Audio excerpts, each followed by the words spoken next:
আবার হঠাৎ জনপ্রিয় অভিনেতার অকাল মৃত্যু শোকস্তব্ধ করে তুলল বিনোদন জগৎকে।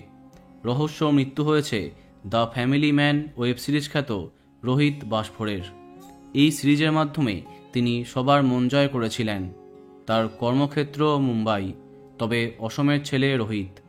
রবিবার অসমের গড়ভাঙা জঙ্গলে কয়েকজন বন্ধুর সাথে ঘুরতে গেছিলেন, তারপরে আর ফেরেননি। পরে গুয়াহাটিতে তাকে মৃত অবস্থায় পাওয়া গেছে। অভিনেতার পরিবারের তরফে অভিযোগ তাকে খুন করা হয়েছে।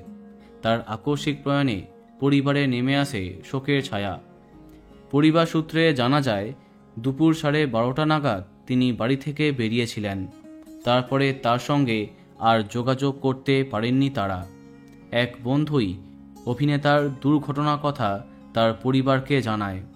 দ্রুত হসপিটালে নিয়ে যাবার চেষ্টা করে তারাই, কিন্তু তার আগেই মারা যান রোহিত। তার শরীরে একাধিক আঘাতের চিহ্ন পাওয়া গেছে।